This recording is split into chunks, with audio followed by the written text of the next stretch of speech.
immigration or do something with immigration when it only covers 20%. We've got 80% from the EU that can come here without any. Absolutely. Let's go back to what may happen next Thursday for a quick run round the panel on the last question, which comes from James Williams, please. James Williams. Did Gordon Brown's relentless attacks on Conservative economic policy tonight give us the clearest indication yet that we've had that we're likely to expect a Labour-Lib Dem coalition at the end of next week? Vince Cable? No, I don't think that's an inference at all. I think the one thing which is coming out of this election is the Labour government doing extremely badly. They're trailing badly third in the opinion polls, and we're up there fighting it out with the Conservatives. What we'll be doing in the next week is giving people positive reasons to vote for the Liberal Democrats. And it is about confronting the economic crisis, about trying to get banks to lend to businesses to get them growing. It is about a fair tax system. We haven't discussed this at all tonight, but it's absolutely central to the election debate about how you lift people on low income out of tax. It's about getting investment in education. And it's cleaning up the political system. Don't forget, we're just 6 months on from a major crisis in the whole British political system, a scandal that left Parliament discredited. We want to overhaul it. That's what we're about. Just going back to the question, Nick Clegg having said successively that he wouldn't work with Brown, that the Labour Party couldn't claim to provide a Prime Minister, i.e. presumably couldn't be a senior partner in government if they were in third place, then went on to say a couple of days later he worked with anyone. I'll work with a man from the moon. Yeah. What's your position? Will you work for him? I mean, where are you on this? It sounds like a Liberal Democrat to me. No, come on. He wasn't making... We don't choose the leader of the Labour Party. That's not our responsibility. Neither does the Labour Party. What we are arguing... The public will decide who wins this election, and we're campaigning for as many seats and many votes as we can. That's what it's about. Alex Salmond. Well, I think a hung or a balanced parliament is now very likely, and I think there's a couple of good points to be said for it. One, it seems to me a lot better than the Tory majority. I think it's a far better outcome. And secondly, you know, across the world, across Europe, lots and lots of countries get on rather well with balanced parliaments. We do reasonably well in Scotland with a balanced parliament over the last few years. They've got a coalition government in Wales, and we seem to be doing all right. So I really do think the kind of scaremongering we've heard about the dreadful implications of having a hung parliament should just be swept aside by sensible people. Vote as you believe, and then let the politicians go on with it.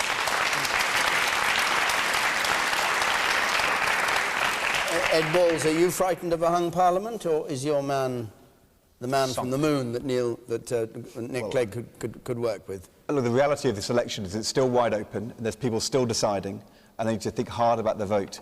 The reality is that Vince and I agree on quite a lot of things. We disagree on tax credits, but we both agree that the Conservatives' economic plans would be madness. But the reality is that if you want to make sure you don't have a Conservative government, then to vote Labour, it makes much more sense than to vote Liberal in most seats in the country. That is the reality, because in many seats, if you vote Liberal, you'll get a Conservative. And I'll tell you one other thing, in pretty much every seat in Scotland, if you vote SNP, you'll definitely get a Conservative government, and that would be very dangerous indeed. All right, Liam Fox. This constant why you shouldn't vote for someone else rather than why you should vote for the party is the problem. I think that we should... We just don't want a Conservative we're going to campaign for a majority Conservative government that is able to take the very difficult decisions that the country is going to need to face in the times ahead. We have had experiences of hung parliaments before.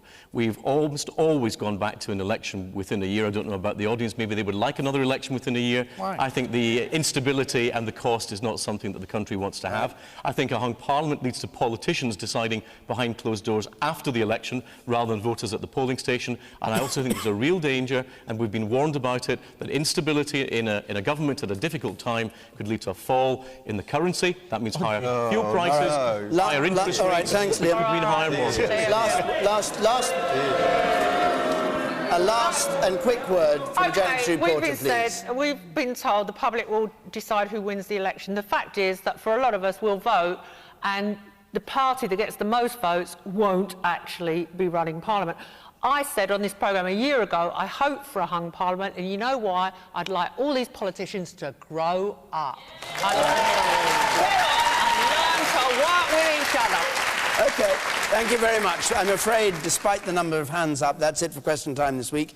This is the last Question Time before the general election, because we're off air next Thursday, because, of course, it's election night.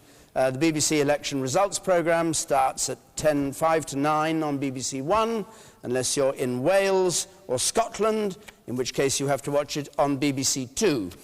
Question Time is back on May the 13th in London, and if you'd like to come to that Question Time, give your reaction to the outcome of the election, which we should know or may not know by then. The usual number, 0871 626 9988, or go to our website. Thanks to all of you on the panel for watching the debate and coming in here to talk about, and to all of you who came here to be in the audience. From Birmingham, good night.